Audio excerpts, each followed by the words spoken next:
कविता का शीर्षक है इस गणराज्य में आजादी। कितना सहज है कि वे और मैं अब अलग नहीं लगते। कितना सहज है कि वे और मैं अब अलग नहीं लगते। वे सुझा रहे हैं कि क्या होना चाहिए मेरा भोजन। मैं वही देखता हूँ जिसे कहा जा रहा है कि यही सुंदर और वास्तविक है।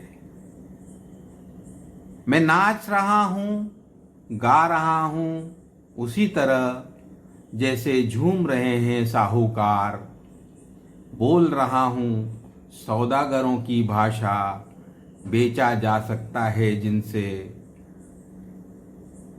बोल रहा हूँ सौदागरों की भाषा, बेचा जा सकता है हर कुछ जिसकी मदद से।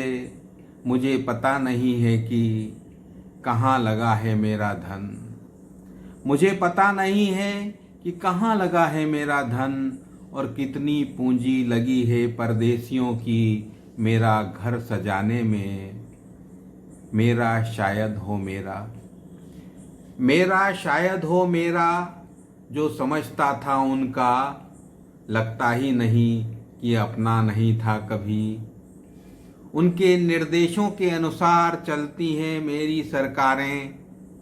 उनके निर्देशों के अनुरूप चलती हैं मेरी सरकारें। नियम और कानून ऐसे लगते हैं जैसे हमने ही बनाए हैं अभी। पराधीनता कोई भाव, पराधीनता का कोई भाव ही दिखाई नहीं देता गणराज्य में। तो कैसे जानूं आज़ादी का अर्थ, तो कैसे जानूं आज़ादी का अर्थ। इसी कविता का दूसरा भाग है। बर्गर और पिज्जा बेचने वाली नई बहुराष्ट्रीय दुकान का विज्ञापन देखकर उछल पड़ता है बच्चा, जैसे मिल गई आज़ादी दुनिया भर के भोजन को चबा डालने की। अभिव्यक्ति की आज़ादी का मतलब है 2 वक्त की रोटी से, महंगी कलम से, कर्ज के दस्तावेज और पुरस्कार के चेकों पर दस्तखतों का फिसलना। सबसे आगे रहने के लिए बाधाओं को छलांगते हुए दौड़ जाने की आज़ादी मिलती है। थकान और पसीने से बचाने वाले बहुमूल्य जूतों के चयन के बाद आज़ादी के लिए उपवास की बातें अब किताबों से हटा दी गई हैं।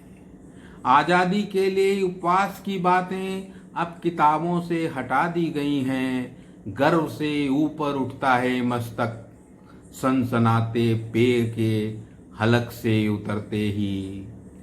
उत्साह और उमंग के बाजारी जश्न में बेड़ियों के विस्तार को मिल गई है आज़ादी।